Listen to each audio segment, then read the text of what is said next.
Hello, welcome to Mississippi Insight Meditation.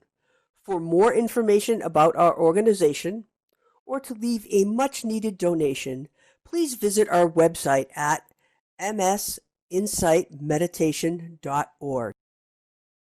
Well, tonight is one of my favorite meditations. We're going to do the cabin in the woods. Some of you that have been with us a while, Lainey, you might have done this one. I know Denise has. I just love it. It's a really cool meditation. And we'll start by taking a few long, slow, deep breaths. On every in-breath, do your best to connect to your body and to this present moment.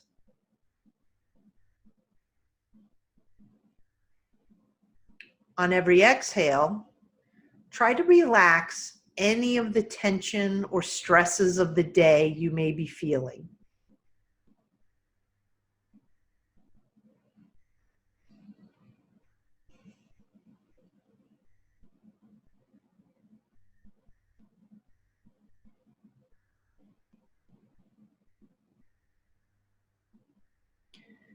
Now I'll ask you to return your breath to normal, not breathing in any particular way, just paying attention to how you breathe. Pay attention to how your body experiences breathing. Perhaps you can focus on the rise and fall of your chest,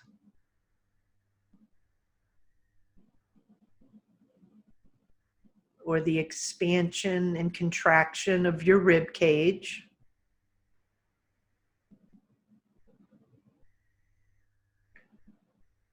Or how the air feels entering and exiting at the tip of your nose.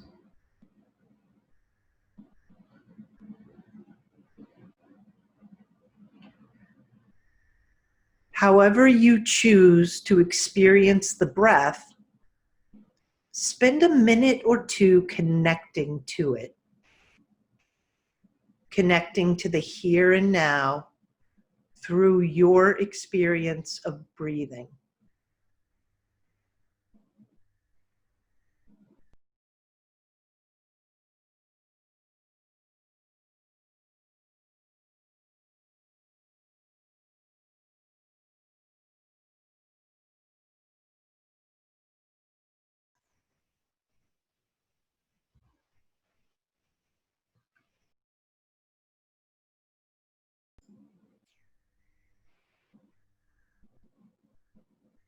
At this time, I'll ask you to let go of the breath, let go of experiencing the sensation of breathing, and let's use our imagination for just a minute. Imagine you're walking in the woods, following a path. In your mind's eye, you can see it's a peaceful day. The temperature is just right. The trees are shading you from the direct sunlight. There's a cool breeze.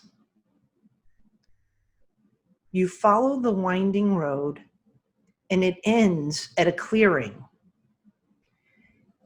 And in the middle of this field, surrounded by tall, majestic trees, lies a cabin in the woods. This cabin is open to the air. It has no door on the frame, no glass in the windows. But as the porch creaks beneath your feet, you notice a large, comfortable-looking easy chair in the middle of the cabin's main room.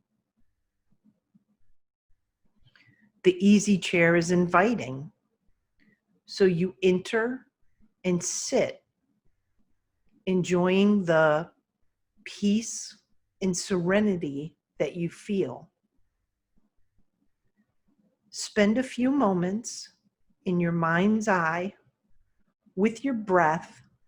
Imagine yourself sitting in the most comfortable chair and enjoying your serenity.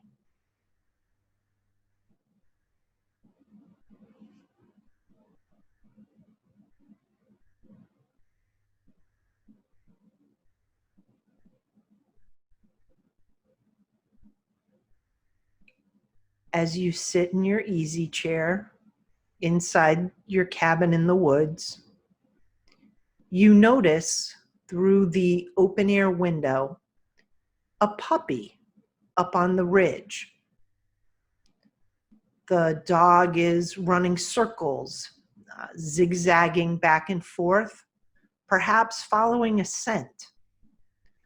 For a moment, you think about following the dog. He looks so happy running to and fro, but you decide to stay in your easy chair, watching the dog with all of its energy, running circles along the ridge.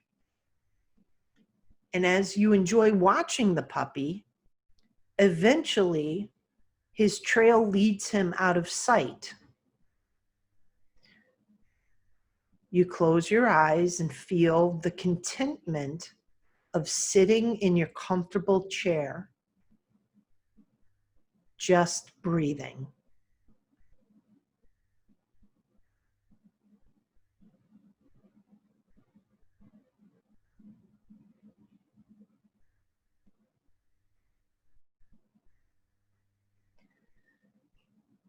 There's a shrill noise, a whistling that is annoying you at first because you're enjoying the quiet, but then you accept it into the vastness of your awareness. You can be with your breath and hear this sound. You can't see the bird making it, but in the quiet of the cabin, in your peaceful state, you find yourself starting to enjoy the bird's song. It's a fantastic tune of chirps and tweets that are lyrical, composed, pleasant. You incorporate it into your awareness, but eventually the song fades into the distance as the bird flies away.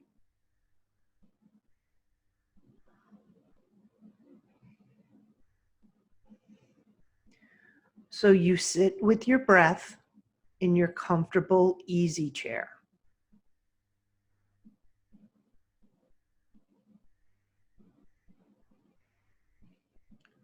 A cat hops through the open window. It walks over to you, purring, and rubs against your leg. You make no attempt to pick it up, merely allowing it to show its affection.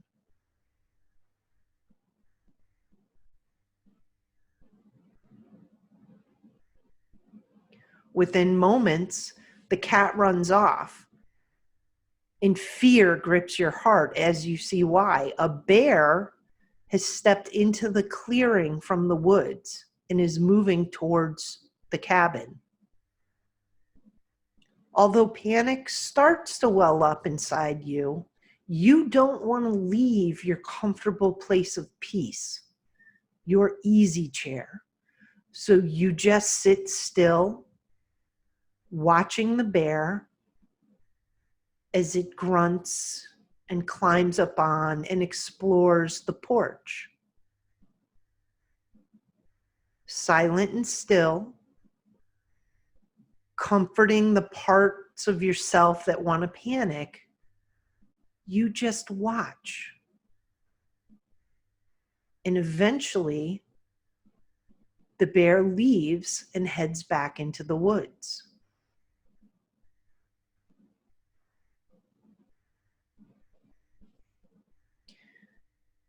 I'd like for you to spend the remainder of this sitting imagining yourself in your comfortable easy chair as you stay connected to the here and now by focusing on how your body experiences breathing. Just simply be with the breath. If a thought or an emotion comes up, just simply incorporate it into your awareness. Don't let the experience carry you away. Just simply see it, incorporate it into your awareness, and stay with the breath as best you can.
How was that for everyone?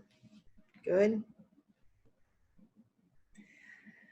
That's one of my favorite meditations. I absolutely love that one. It's probably my second favorite behind the train station one. And one of the reasons I love it is because it's an excellent example of how the Dharma works, right? It's it's a big metaphor. Um, the chair is a metaphor for our serenity, our internal peace. It's the place of calm and inner stability where we can fully experience our lives. Following the path that the Buddha laid out does not take us away from our emotions or thoughts. Instead, it allows us to experience them entirely without getting swept away or caught up in them. For example, the dog might represent daydreaming or planning or future thinking. It's so easy to get caught up with these things, to follow these thoughts and emotions round and round in circles. And, I mean, it might be fun to chase a dog through the woods for someone a lot younger than me. But if we spend our lives chasing something, then we end up missing everything else. A full life isn't made up of focusing on one thing. It's made up of experiencing everything, being fully present for all of the things that enter and eventually leave our life. If we had chased the dog in the meditation, we would have missed the beautiful bird song. So if you find yourself involved or caught up in a thought, an emotion, daydreaming, planning, if you're chasing something rather than just experiencing it, what you want to do is, with gentle loving kindness, guide yourself back to your internal peace, back to your comfortable chair. Does that make sense for everybody? Okay. So the bird metaphor, I have a perfect example for the bird metaphor, and ironically enough, it involves a bird. I was on retreat in California, and we were doing a walking meditation out in the garden. There's this beautiful garden with some apple trees and a bunch of different plants. It's really pretty. And there are some walking paths where, you just walk back and forth. So I was on one of the walking trails, and this young person, I think it was a young man, it could have been a young woman, but I think it was a young man. He was on a different walking path right next to me.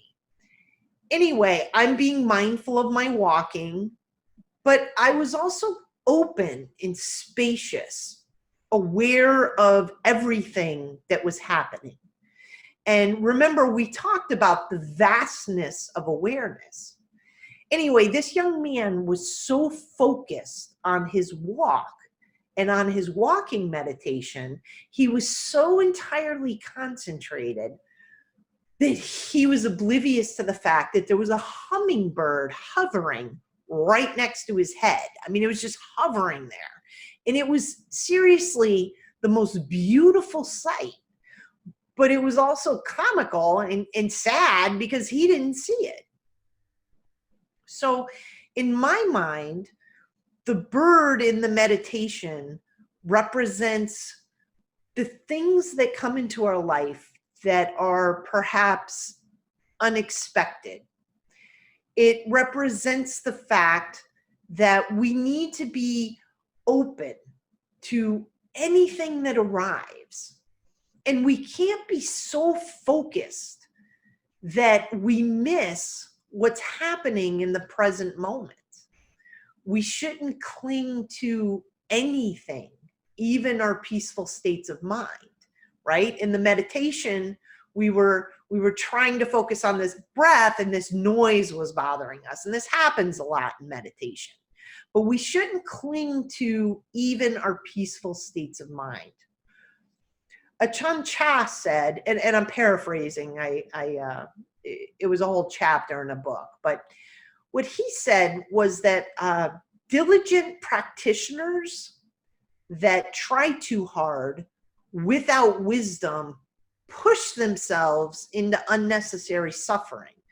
So if you work really hard to become enlightened, you cause yourself suffering because everything is impermanent. So eventually, even if you become enlightened, you're going to have moments where you're not. So he said that concentration is a really beneficial state of mind, but wisdom dictates that you don't get hung up. Concentration, peaceful states, they're fine for training, but wisdom knows not to hold on to anything. And when I think of the bird in that meditation, that's what I think of. You don't want to be so focused on one thing that you're missing the little birdie flying right next to your head.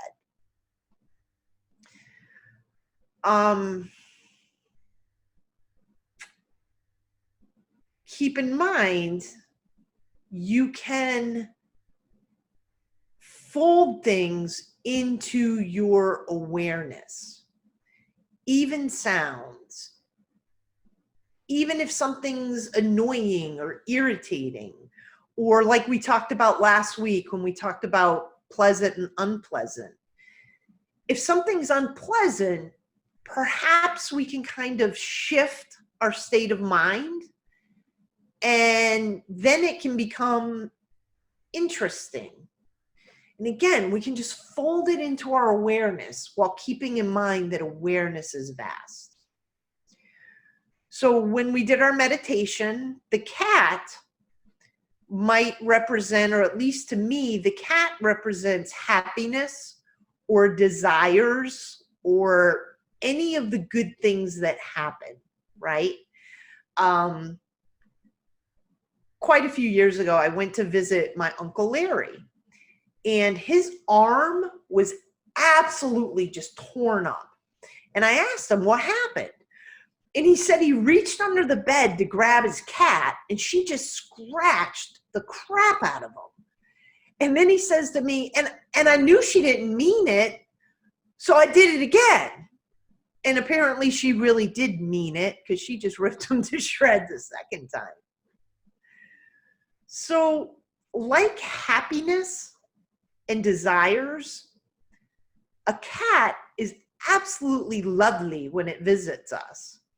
But imagine trying to cling and hold on tight to a cat that wants to leave. When we cling to anything, even the good stuff, it's gonna cause us dukkha. It's gonna cause us suffering. That doesn't mean we don't enjoy the good stuff. When the good stuff comes, enjoy it entirely, enjoy it fully. But don't try to hold on to it. All things are impermanent. So the last part of the meditation, the bear. For me, the bear represents fear, although it could probably describe many unpleasant things, right? Fear, anxiety, anger, any uncomfortable situation. And in the meditation, what we learn from it is that we don't have to run from unpleasant circumstances. We don't have to run from our unpleasant emotions. They are just emotions. They will come and they will go in their own time. Just like we didn't step out on the porch to shoo the bear away, you can't force your emotions to leave. The best thing we can do is know that eventually they will leave on their own, and hold ourselves with compassion while they're there. So that's my interpretation of the meditation. I do this meditation a lot. It reminds me that all things are impermanent, that I don't have to chase anything. I don't have to hold anything. I don't have to run from anything. My best life will be lived if I just experience everything as it arrives and simply let it go when it decides to leave. Now, sometimes that's hard to do, but it does get easier with practice. So I hope this talk has been as beneficial to you as a similar meditation and talk given by Gil Fronsdale many, many years ago was to me. And I want to thank you for sharing your time with me tonight.